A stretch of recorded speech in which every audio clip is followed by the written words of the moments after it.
د کونړ ټي وي درنو لیدونکو سلامونه. خدای دې وکړي تاسې ټول به راته ښه یاست. ځینې ملګرو میسیج یې کړی وي او ځینې ملګرو په ټیک ټاک کې په کمنټونو کې هم لیکلي وو چې تاسې د واخان په اړه یو لنډ ویډیو جوړه کړئ، معلومات ورکړئ. بالاخره نو د واخان په اړه مو ځینې معلومات راټول کړو، تاسې سره به شریک کړو په دغه لنډ ویډیو کې. درنو لیدونکو، په دې وروستیو کې د پاکستان ځینې یوټیوبرانو داسې اوازې جوړې کړې او داسې غوغا یې جوړه کړه ګواکې افغانستان اوسني دولت یا حکیم دولت واخان پاکستان ته سپارلی دی او یا پاکستان په زوره واخان د خپل کنټرول لاندې راوستلی دی. په دغه هکله باندې درې مهمې خبرې له تاسې سره شریکوم دوستانو.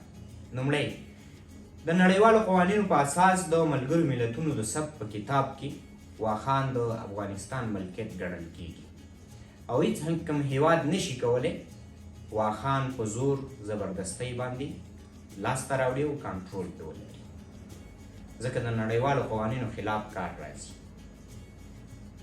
دویم، کله چې واخان د افغانستان اوسنی دولت وغواړي واخان پاکستان یا بل کوم هیواد ته وسپاري، نو دغه دولت مجبور او مکلف دی د واخان د خلکو رایه واخلي، د هغوی ملاتړ ترلاسه کړي. بیا نو د واخان د خلکو پرېکړه ده چې هغوی پاکستان پسې ځان مربوط کوي او په افغانستان پسې. دغه رایه اچونه تر اوسه نه ده شوې او نه د واخان خلکو داسې کوم څه خپاره کړي. درېیمه خبره، کله چې یو دولت په رسمیت نه وي پیژندل شوی، لکه مثلا اوس اسلامي امارت په رسمیت نه دی پیژندل شوی، دی د نړیوالو قوانینو په اساس باندې نشي کولی د افغانستان هره برخه چې وي هیڅ کوم هیواد ته یې نشي ورکولی، ځکه دوی په رسمي سندو باندې لاسلیک نشي کولی. کله چې په رسمیت وپېژندل شي، له هغې وروسته دی کولی شي د افغانستان هره برخه چې خوښه وي کوم هیواد ته ورکولی شي. خو په اوس حال کې داسې وضعیت دی چې دوی نشي کولی. درېیم، څلورمه خبره، راځئ د دغه اسلامي امارت د لوړپوړي چارواکي د دفاع وزارت ملا یعقوب دغه لنډ کلیپ هم در سره ګورو، بیا وروسته پرې نورې خبرې. واخان چې دی، واخان د افغانستان دپاره د سر حیثیت لري، تر څو چې په موږ سرونه پورې وي د افغانستان دا سر به خوندي وي.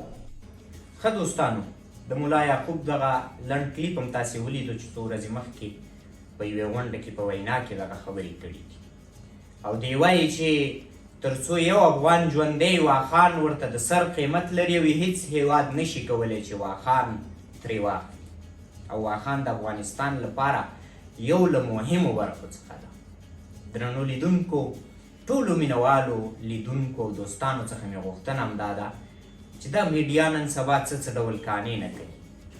د میډیا په خبرونو ډېر زر مه ولېږئ، لومړی دقیق معلومات ترلاسه کوئ، بیا وروسته پرېکړه وکړئ چې څوک په حق دی، څوک تور دی، څوک سپین دی.